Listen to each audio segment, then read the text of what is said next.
after I talk. Okay. Right. And then, Okay. I'm going to McCraw and then to you.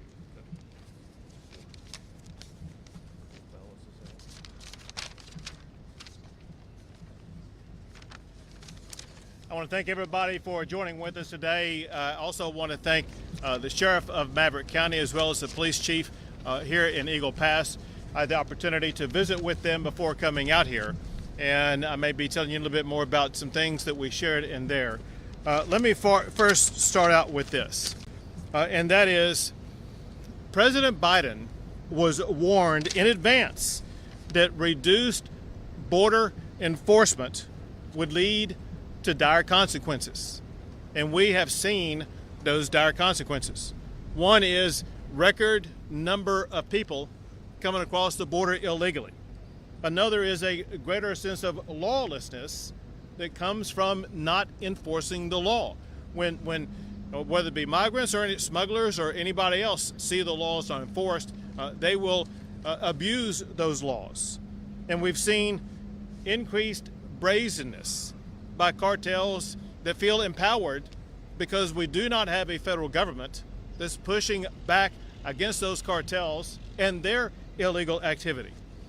And of course, the worst thing of all is the catastrophic death that we have witnessed.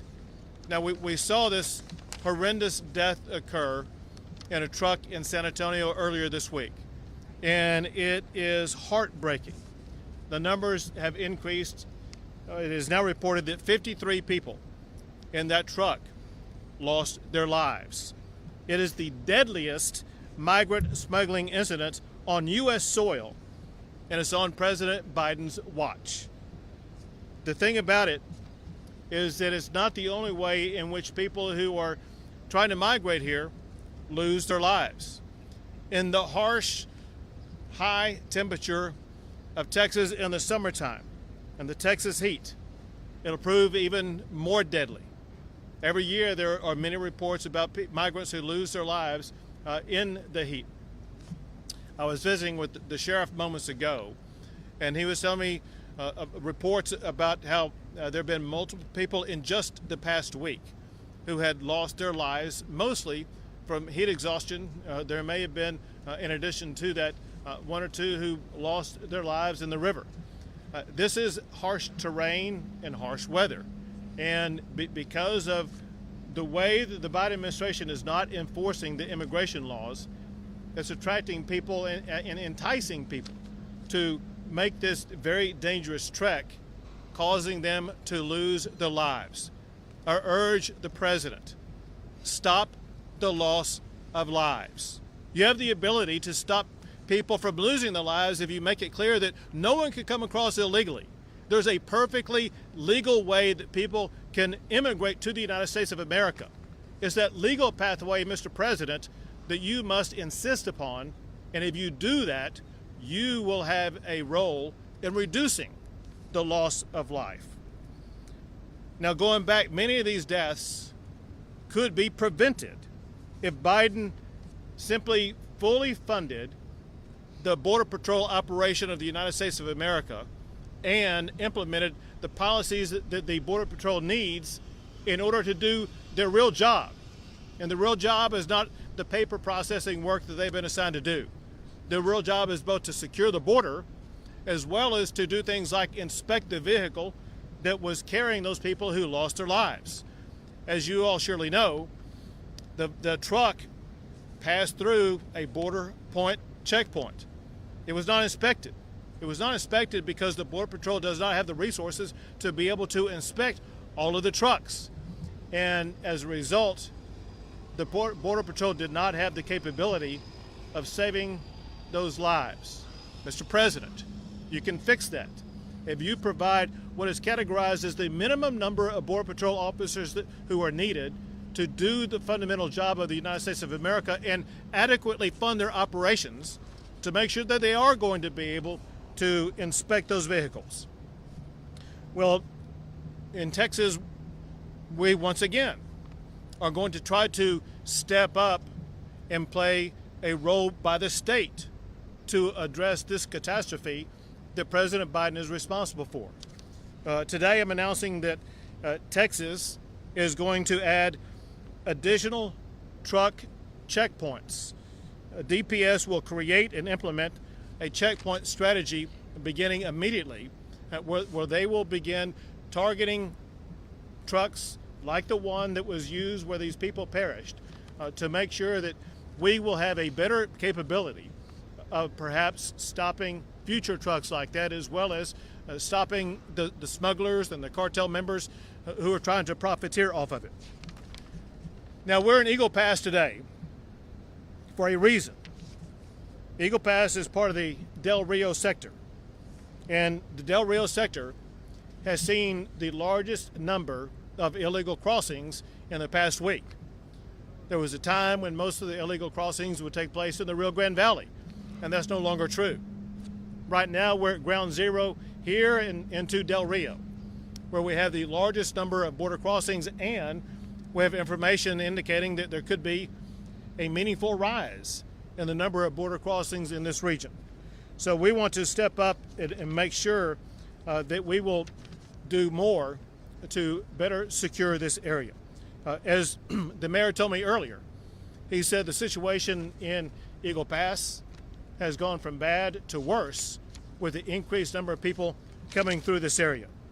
The bottom line is this: despite the increasing numbers, despite these caravans on the Mexico side of the border right now, the Biden administration still is doing nothing whatsoever to stop it.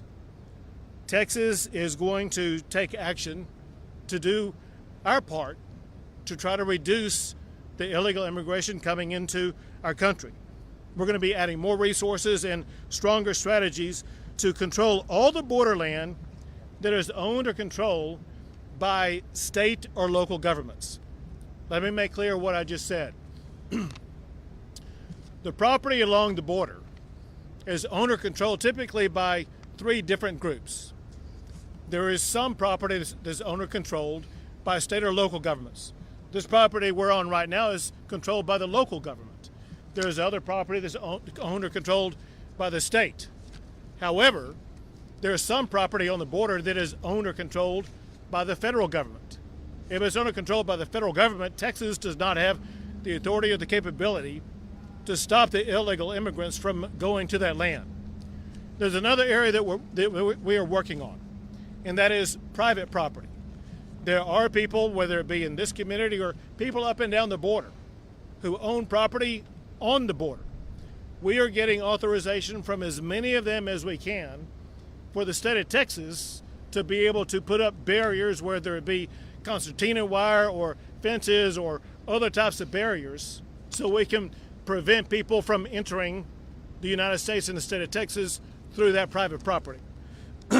Along these lines, I'm announcing a couple of new strategies that we're adding on to what we are already doing so that Texas can gain even greater operational control of the property owned by the state of Texas or local governments or private property owners. We are creating two strike teams. The Texas Department of Public Safety is creating two strike teams to detect, deter, and apprehend unlawful crossings of illegal immigrants. Two strike teams deployed, they will be deployed immediately right here in Eagle Pass. Each team will consist of 20 troopers. Additional strike teams will be deployed to high traffic crossing areas as needed. Separate, and in addition to that, the National Guard is taking additional action. By the way, it's important to point out that the National Guard, they've been deployed to the Texas border for more than a year now, many of whom are with us here today, and we appreciate their tireless around-the-clock effort to do everything they can to help secure the border. But what they are focused on right now is deploying additional miles of concertina military-grade razor wire along the Rio Grande River, protecting areas from entry by people illegally. In addition to that, the National Guard is adding miles of fencing and barriers on state and local property, once again prioritizing the high traffic areas. And they are also going to be adding boat teams where feasible along the river. One thing that they have been involved in and been very aggressive about. Already, they have numbered more than 22,000 turnbacks of people who were trying to come across the border that they turn back. That is an essential role of what the National Guard is helping us to achieve. At this time, I would like to call upon Director McCraw of the Texas Department of Public Safety to add more about what DPS is doing.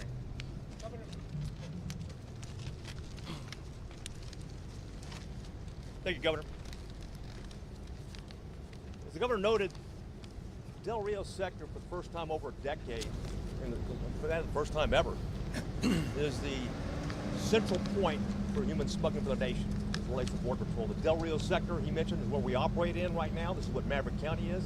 It's the reason why he's having the press conference today after visiting with local officials, seeing what their needs are. And clearly there is, this unmitigated flow of people into this area.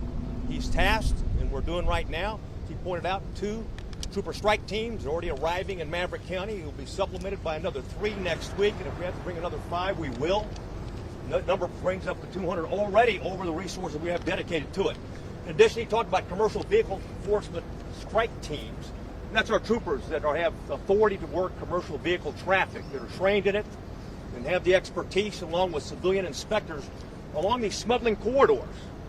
Not on the border, but on the smuggling corridors that they use to move people always up into San Antonio, to Houston, to El Paso, other locations. We're going to have these checkpoints in these areas.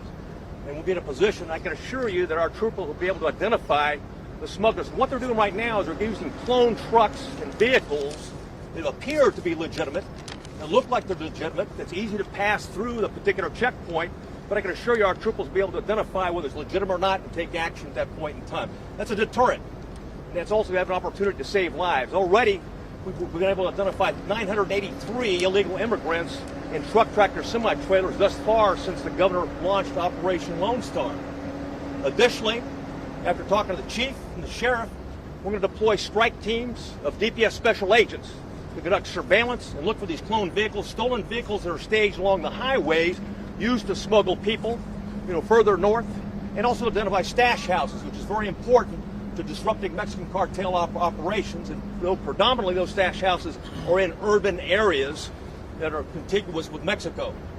That'll be another focus, Governor. And of course the brush teams, as we heard, they're penetrating some of the particular areas and working with landowners, getting access, and we'll put into these elite brush teams that we have with the National Guard and our troopers that are trained in special response tactics and our special operation group as well. Of course, increased UAVs, Governor, we're going to put in here as well, and include pilot resources to support helicopter operations, to support the surveillance activities, looking for stash houses. That's it.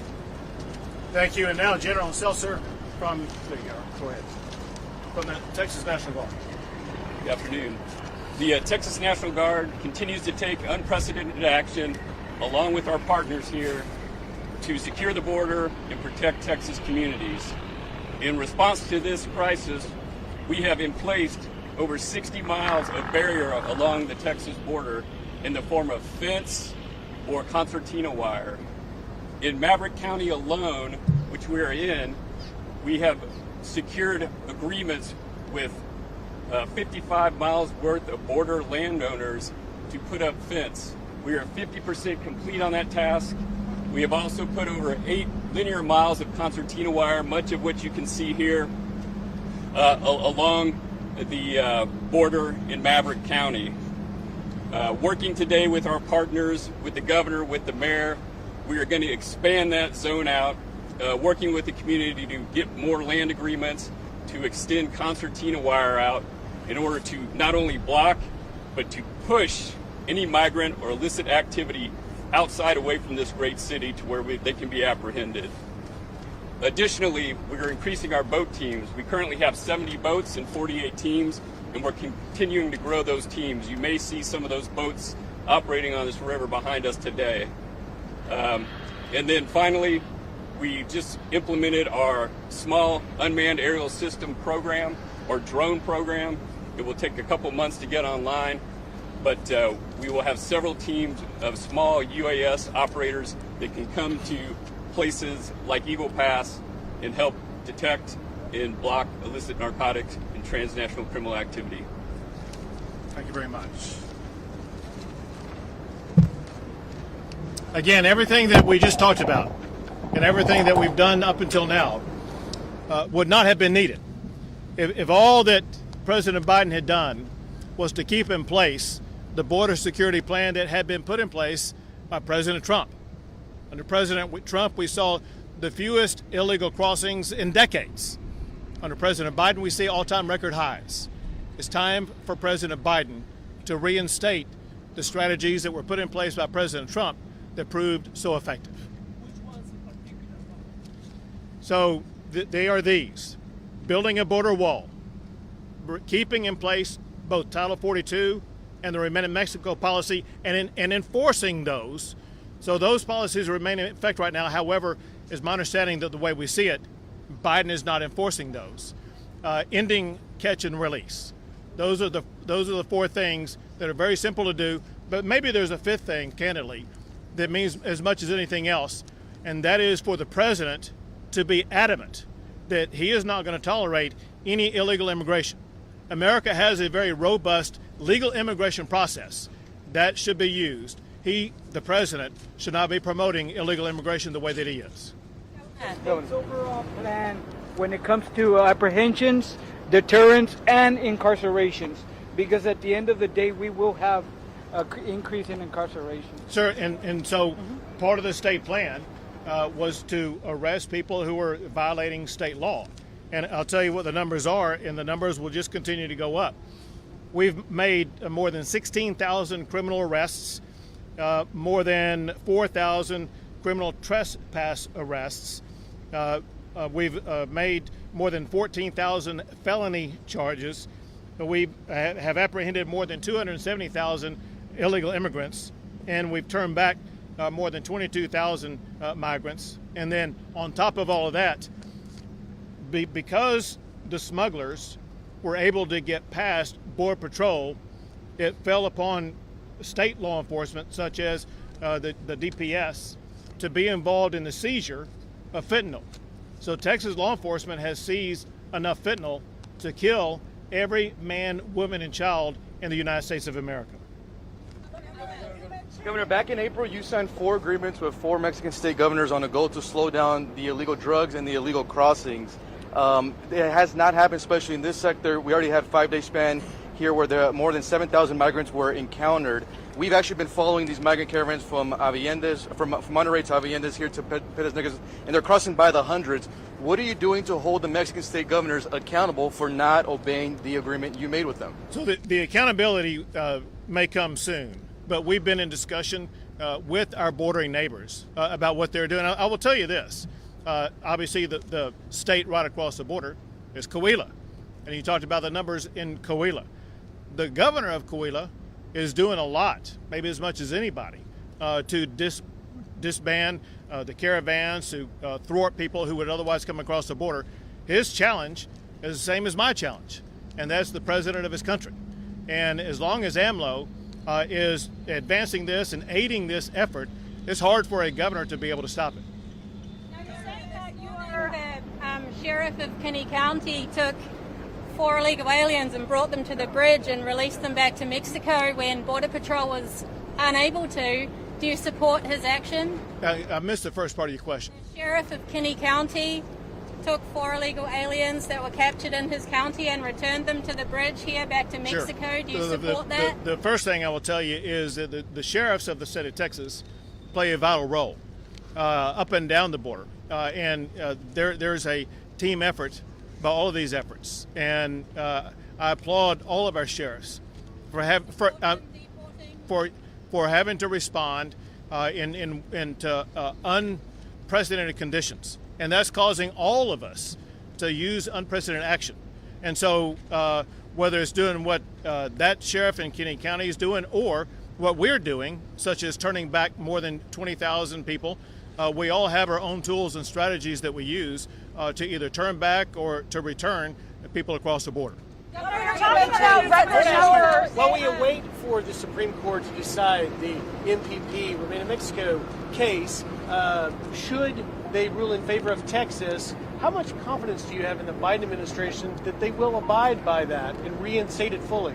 So that decision will come out tomorrow, and we hope, obviously, that the Supreme Court will uphold the Remain in Mexico policy. But upholding the policy, obviously, is only on paper if the Biden administration does not follow that standard. For one, if they do not follow the standard, Texas can take legal action and go to court to hold the president, to hold Secretary Mayorkas and other operatives in the federal government in contempt of court if they fail to live up to that order. And that's exactly what we will be seeking to do. About lowering 22,000 only makes a small chunk, and the 280,000 this sector has seen since October. We've seen it out here, numerous times. Migrants are coming across, they're walking to the edge of the border of the razor wire, they're still getting in. So how is this really effective? Well, the way that is really effective is if you look at the overall numbers of, for example, the fentanyl that we've seized. Had we not been here, that fentanyl would not have been seized. Look at the number of turnbacks. Had we not been here, those are 22,000 more people who would have gotten in. Look at the arrests. 14,000 people arrested that would not have been arrested had we not been here, including the 4,000 for trespassing cases, and the list goes on. We're doing more than any state has ever done in the history of the United States. And I'll add on top of that, if you go back to the time of George Washington all the way up to the time of Joe Biden, Texas is the only state in the United States that's ever built its own border wall. And we are working with landowners as we speak right now to add more to that border wall. You're talking about all of these numbers. You're talking about increasing the resources. Obviously, these numbers are astronomical. When we're driving out here from Del Rio, there used to be National Guard every couple of miles. You used to run into DPS, constantly. It seems like that's pulled back a lot. Roque Mill has all but emptied out. Where are the resources at? If you're saying that we're upping them, it looks like we're decreasing them along this thoroughfare. We are deploying them to strategic areas. Some examples, whether it be strike forces like what we announced here. We have other strategies in place that we're adding personnel to that are low water crossings. Other strategies where we're doing things so that we as a state will occupy land either before the federal government does or before migrants do. So why have them there in the first place? Why not have them out deployed in these strategic areas? Why sitting along the highway? Were they not doing anything, or were they actually useful? They wherever they have been, they've been useful. It's just that as you all have observed and reported, the facts are changing on the ground minute by minute. And what law enforcement and the military has to do is change their tactics on the ground minute by minute to deal with what's changing. You guys are going to have more inspection for these 18-wheelers. Tragically, we already had an incident here in San Antonio. When should we expect these additional inspections and a message for the families that were affected in this tragedy? Well, obviously, our prayers are with the families who were affected by this tragedy. It's heart-wrenching. And it's even worse when you hear about some of the things that happened during the course of it. And we never want to see that happen again. And so Joe Biden may not be stepping up to make sure it doesn't happen again, but Texas is going to step up and do our part to try to make sure it doesn't happen again. Where specifically we will be doing that, we're not going to say publicly, and let me tell you why. If we say publicly where it's going to happen, it will cause the cartels to move their actions elsewhere. Our job is to surprise the cartels and the smugglers, not to tell them in advance where we will be. Governor, you're meant to stop a lot of this immigration. Will you do any humanitarian efforts from the state? I don't want to, give it away ahead of time, but you did say you're going to build physical checkpoints, correct? Along with that, where's the extra staffing going to come from for those troopers? So I'll let Director McCraw answer that. Do a couple things. We're going to use some of the commercial vehicle enforcement resources we already have working the bridges to move further out. So we have an opportunity to target those truck tractor semi-trailers that are picking up people at stash houses and moving further on. Moreover, we're bringing commercial vehicle enforcement strike teams from around the state. So they'll be coming from outside our South Texas and West Texas regions to augment current operations. Great, thank you guys so much. Governor, yesterday I sat next to the constable's office and your troopers while we waited for BP. They were so overwhelmed here.